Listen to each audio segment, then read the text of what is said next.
নমস্কার বন্ধুরা, আমি সুমা। সুমাস কিচেনে সকলকে স্বাগত। চলুন দেখে নেবেন আজকে আপনাদের জন্য কোন রেসিপি নিয়ে এসেছি। আজকে আপনাদের সাথে খুব সহজ নিরামিষ একটা দারুণ টেস্টি ডালের রেসিপি শেয়ার করব। আম আদা দিয়ে মুগ ডাল। একঘেয়ে ডালের টেস্ট ভালো না লাগলে এইভাবে বানিয়ে নিন। তাহলে চলুন দেখে নেবেন রেসিপিটা। এখানে নিয়ে নিয়েছি 1 কাপ সোনা মুগ ডাল। ডালটাকে জল পাল্টে আমি দুবার ধুয়ে নেব।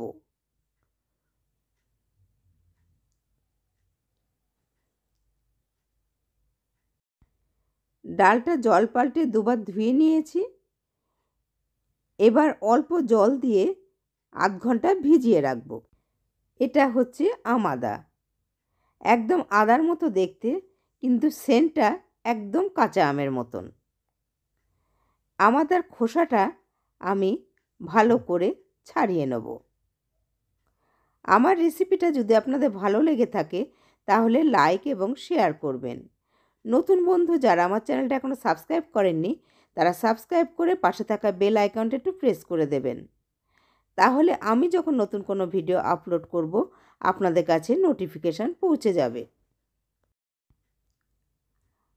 আম আদার খোসাটা আমি ভালোভাবে ছাড়িয়ে নিলাম।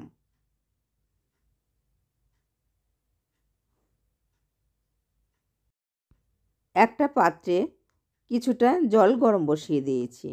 জলটা ফুটে গেছে। এবার ডালটা জল ঝরিয়ে দিয়ে দিলাম।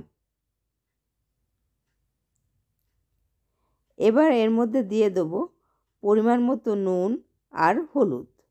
নুনটা পরিমাণ মতো দিয়ে দিলাম, আর দিয়ে দেবো খুব সামান্য হলুদ। খুব ভালোভাবে মিশিয়ে নিয়ে ডালটা সিদ্ধ হতে দেবো। ডালটা ফুটে গেছে। এবার ফেনাটা আস্তে করে তুলে ফেলে দেবো। ডালটা অনেকটাই সেদ্ধ হয়ে গেছে। খেয়াল রাখতে হবে ডালটা যেন একেবারে গলে না যায়। এবার এর মধ্যে দিয়ে দেবো 1 টেবিল চামচ ছোট কুচি করা আম আদা। ভালো করে মিশিয়ে নিয়ে একটুখানি ফুটতে দেবো। 2 মিনিট ডালটা ফুটিয়ে নিলাম। এবার নামিয়ে নেব। কড়াইতে 1 টেবিল চামচ সরষের তেল গরম বসিয়ে দিয়েছি। এবার এর মধ্যে দিয়ে দিলাম 2টো শুকনো লঙ্কা, 2টো তেজপাতা, 1/2 চামচ মৌরি আর 1/4 চামচ কালো সর্ষে। ফোড়নটা একটুখানি ভেজে নেব। ফোড়নটা সুন্দর ভাজা গন্ধ বেরোচ্ছে। এবার সেদ্ধ ডালটা দিয়ে দেবো। এবার এর মধ্যে দিয়ে দিলাম 2টো কাঁচা লঙ্কা, 1/4 চামচ চিনি আর 1 টেবিল চামচ আম আদা বাটা। আর দিয়ে দেবো একটা বড় পাতিলেবুর অর্ধেকটা রস।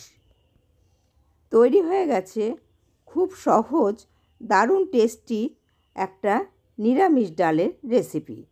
আপনার বাড়িতে ট্রাই করে আমাকে জানাবেন কেমন হয়েছে।